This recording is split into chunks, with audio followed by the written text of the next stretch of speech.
नमस्कार, आपण पाहताय आवाज वंचित बहुजनांचा. उपस्थित राहिलात त्याबद्दल सर्वप्रथम मी आपलं या ठिकाणी आभार मानतो. आणि सर्वांना नमस्कार. आज जी ही वंचित बहुजन आघाडीच्या वतीने जी प्रेस आयोजित केलेली आहे ही आम्ही काँग्रेसचे प्रदेशाध्यक्ष सतपाल साहेब आणि मल्लिकार्जुन खरगे साहेब राष्ट्रीय अध्यक्ष यांना आम्ही 12 तारखेला मेल केला होता की आपला उमेदवार इथं नसल्यामुळं वंचित बहुजन आघाडीला आपण पाठिंबा द्यावा. त्यांनी त्याबद्दल काही उत्तर दिलेलं नाही. आणि आज आपण पाहता की त्यांनी ज्यांना समर्थन दिलं होतं ते भाजपच्या आघाडीचे जे शिंदे गटामध्ये त्यांनी आज प्रवेश केलेला आहे. आणि काँग्रेस पक्षानं सुद्धा व्हीप जारी केलेली आहे की असा प्रवेश करून सुद्धा काँग्रेसच्या सर्व सन्मान्य नगरसेवकांनी व्हीप जारी केला आहे की त्यांनी आष्टीकरांना मतदान करावं. म्हणजे आष्टीकर म्हणजे उभाटातून डायरेक्ट शिंदे गटात प्रवेश करतात आणि तरीही काँग्रेस पक्ष त्यांना समर्थन करतं आणि ते समर्थन कायम ठेवतं.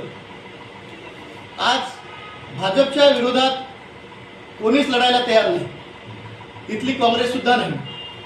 कारण आम्ही त्यांना वेळोवेळी विनंती केली होती. आज तर परिस्थिती ऑटोमॅटिक आली होती की आष्टीकरांनी प्रवेश केल्यामुळं काँग्रेसला या धर्मांध शक्तीला किंवा या RSSला जर हरवायचा असेल भाजपला तर त्यांच्याकडे वंचित बहुजन आघाडीचा पर्याय होता आणि देशाला एक मेसेज देता आला असता की आम्ही BJPच्या विरोधात आहोत.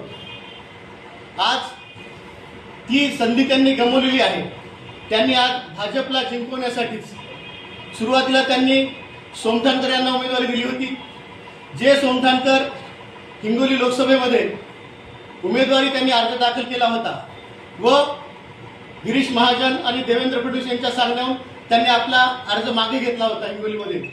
आणि त्याचा फायदा हा आष्टीकरांना झाला होता. तशीच रणनीती हे करून काँग्रेसने सुरुवातीला सोमठाणकर यांना उमेदवारी जाहीर केली आणि नंतर त्यांना उमेदवारी वापस घ्यायला लावली. म्हणजे ही काँग्रेस ही BJPची A to B म्हणजे अशी टीम B टीम आहे का? कारण वेळोवेळी काँग्रेस कुठल्याही इलेक्शनला आम्हाला म्हणतं वंचित आघाडी भाजपची B टीम आहे. आज परिस्थिती नांदेडला म्हणजे भाजपला हरवायचं सगळ्यांनी मिळून ठरवलं असतं तर ते शक्य झालं असतं. त्यांनी त्यांचा उमेदवार ठेवला नाही आणि जो उमेदवार त्यांनी त्यांना पाठिंबा दिला ते आज शिंदे गटात प्रवेश करत आहेत. म्हणून आमची आपल्या माध्यमातून सांगू इच्छित आम्ही की या भाजपच्या विरोधात खरं तर कोण लढत असेल तर श्रद्धेनेते बाळासाहेब आंबेडकर वंचित बहुजन आघाडी लढत आहे. आणि आम्ही उद्या सुद्धा वोटिंग आहे. आम्ही सेक्युलर जे वोट आहेत ज्यांना लोकशाही प्यारी आहे अशा सर्व मतदारांना आम्ही आव्हान करतो आपल्या माध्यमातून की त्यांनी धर्मांध शक्तीला रोखण्यासाठी तर या दोघांची तर युती झालेलीच आहे, हे क्रॉस वोटिंग करणारच आहेत. जे जे संविधानाला मानतात लोकशाहीला मानतात त्यांनी आम्हाला वंचित बहुजन आघाडीला मतदान करावं हीच आम्ही आपल्या माध्यमातून त्यांच्या पुढे पोहोचण्याचा प्रयत्न करत आहोत. भाजपच्या राजकारणाचं परिणाम हे सर्वसामान्य जनतेच्या खालच्या थरापर्यंत जनता भोगत असताना आज देशभरातून भाजपची जी काम करण्याची पद्धत आहे की आता निवडणुकीमध्ये भाजपला हरवू नये म्हणून वोटरचं यादीमध्ये घोटाळा आहे, मतदानाच्या प्रक्रियेमध्ये अनियमितता आहे, 6 वाजल्याच्या नंतर झालेल्या मतदानाचं कुठेही रेकॉर्ड नसणे ज्याच्या विरोधात हायकोर्ट सुप्रीम कोर्टापर्यंत आदरणीय बाळासाहेब लढलेले आहेत आणि EVMचा घोटाळा तर सर्व ज्ञात आहे. म्हणजे जिथं भाजपच्या सोबत निवडणुकीमध्ये जिंकणंच अवघड झालं आहे तिथं भाजपला हरवून निवडून जनतेने ज्यांना आणलेलं आहे म्हणजे त्यांच्या अपेक्षेपेक्षा भरमसाठ मतदान करून ज्या सेक्युलर विचारधारेनं महाविकास आघाडीच्या खासदारांना आमदारांना आणि पश्चिम बंगालमध्ये तृणमूल काँग्रेसच्या उमेदवारांना निवडून आणलं ते निवडून आल्यानंतरही ते सेक्युलरिझमच्या दायऱ्यात न राहता त्यांना फोडण्याचं काम झालेलं आहे. आणि हे होण्यामागेलं कारण हे फक्त भाजप एकटी दोषी आहे असं मानून नाही जमणार. तर भाजप एकटी दोषी नसून तर भाजपच्या गळाला लागणारे हे लोक ज्या पक्षात आहेत त्या पक्षश्रेष्ठींचं उमेदवार निवडीच्या निकषापासून पक्ष चालवण्याचं धोरण जबाबदार आहे. आम्ही महाविकास आघाडीसोबत सर्व लोकांचा आग्रह होता की वंचित बहुजन आघाडीनं युती केली पाहिजे लोकसभेच्या वेळेला, सगळ्यांचा आग्रह होता. आणि त्या काळामध्ये जेव्हा आम्हाला तिथं बोलवण्यात आलं तेव्हा आम्ही हे पत्र दिलेलं आहे. या पत्राची तारीख फेब्रुवारी महिन्याची आहे. 28 फेब्रुवारी 2024ला आम्ही हे पत्र दिलं होतं महाविकास आघाडीला. त्या पत्रामध्ये आम्ही 3 अटी ठेवलेल्या होत्या. त्या 3 अटीमधली महत्त्वाची अट मी फक्त तुम्हाला सांगणार आहे. महाविकास आघाडीच्या प्रत्येक घटक पक्षानं असे लेखी वचन दिले पाहिजे की पक्ष किंवा त्यांचा निवडून आलेला उमेदवार निवडणुकीपूर्वी आणि निवडणुकीनंतर भाजपमध्ये सामील होणार नाही. फक्त या अटीमुळं आमच्यासोबत महाविकास आघाडीनं युती केली नाही. ते म्हणले की निवडून आलेले गेले तर आम्ही काय करणार. आम्ही म्हणलं शपथपत्र घ्या ना तुम्ही. उमेदवारीचा तिकीट देण्याआधी त्यांचं शपथपत्र घ्या की आम्ही निवडून आलो तर 5 वर्ष आम्ही महाविकास आघाडीमध्ये राहून आम्ही निवडून आल्यानंतर भाजपमध्ये जाणार नाही, असं एक शपथपत्र घेऊन तरी कमीत कमी त्यांनी घेतलं ठेवलं असतं तर आज काहीतरी त्यांच्या हातामध्ये सूत्र राहिले असते. राजीनामा लिहून घ्यायला पाहिजे होतं, शपथपत्र लिहून घ्यायला पाहिजे होतं. पण फक्त आम्ही यावर टाकली म्हणून महाविकास आघाडीनं वंचित बहुजन आघाडीला महाविकास आघाडीसोबत घेतलेलं नाही. आम्हाला या वेळेला हे सांगायचे आज लोकशाही धोक्यात आली, संविधान धोक्यात आलं. हे लोकसभेमध्ये जे प्रचार करत होते, ज्यांनी वंचित बहुजन आघाडीच्या विरोधामध्ये प्रचार करून जे बी टीम आहे, आता बाळासाहेब आंबेडकरांना बघू नका, वंचितला बघू नका, आता आपल्याला संविधान वाचवायचं बाबासाहेबांचं म्हणून महाविकास आघाडीला मतदान द्या, हे म्हणणारे निर्भय बनववाल्यांना माझा प्रश्न आहे. तुम्ही मदत करून तुम्ही प्रचार करून यांना निवडून आणलं होतं ना. आता हे जे 6 लोक गेलेले आहेत आणि भविष्यामध्ये जे जाणार आहेत याची जबाबदारी तुम्ही घेणार आहात का. जनता फसली पण जनतेला फसवलं कोणी.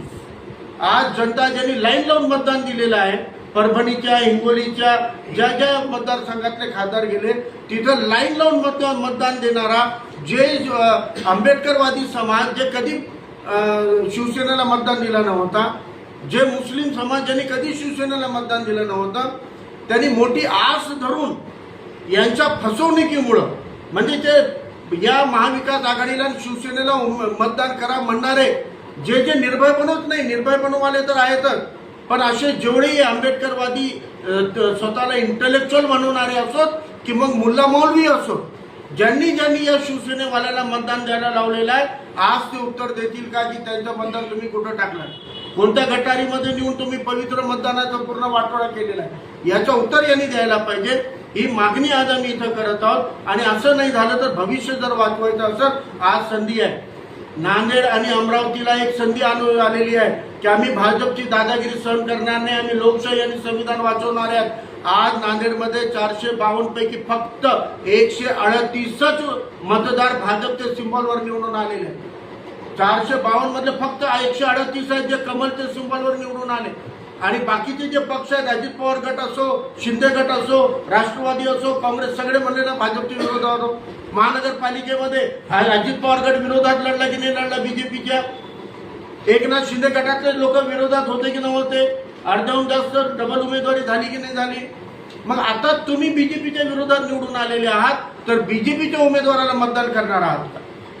आणि आज तुम्ही पण जर मतदान करणार असाल, तुम्ही नगरसेवक म्हणून निवडून येताना जे धर्मांतर जातीच्या विरोधामध्ये लढलात, जे संविधानाची भाषा केलात, ज्या कमळचं सिंबल तुम्ही स्वीकारलं नाही, जे भाजपची दादागिरी स्वीकारली नाही आणि तुम्ही निवडून आलेले आहात, तर तुम्ही कोणाला मतदान करणार आहात. आता तुम्ही लोकांना म्हणत होते संविधान वाचवा, आता निवडून आलेल्या नगरपंचायत, नगरपालिका, महानगरपालिकेच्या या नगरसेवकांना आता त्यांच्या हातामध्ये कमान आहे. तुम्ही संविधान वाचवणार आहात का, तुम्ही लोकशाही वाचवणार आहात का, तुम्ही सेक्युलर पक्ष वाचवणार आहात का. जर वाचवणार असाल तर नांदेड आणि अमरावतीमध्ये आम्ही पर्याय दिलेला आहे. गुप्त मतदान आहे, जाहीर मतदान नाही. त्यामुळे एकदा क्रांती करून दाखवा, एकदा परिवर्तन घडवून दाखवा. लोकांमधून निवडून येणारे तुम्ही जर परिवर्तन करणार नसाल, तुम्ही संविधान वाचवणार नसाल, तर उद्या जेव्हा उद्रेक होईल सगळ्यात आधी लोक तुम्हाला टार्गेट करतील. सगळ्यात आधी लोक तुम्हाला प्रश्न विचारतील, सगळ्यात आधी लोक तुमचा घेराव करतील. म्हणून या लोकप्रतिनिधी 452 लोकप्रतिनिधीपैकी 138 भाजपचे सोडून उर्वरित सगळ्या मतदारांना, नांदेड आणि अमरावतीमधल्या नॉन बीजेपी मतदारांना आमचं आव्हान आहे की आज संधी आलेली आहे, आपण पर्याय निवडा. तुम्ही वंचित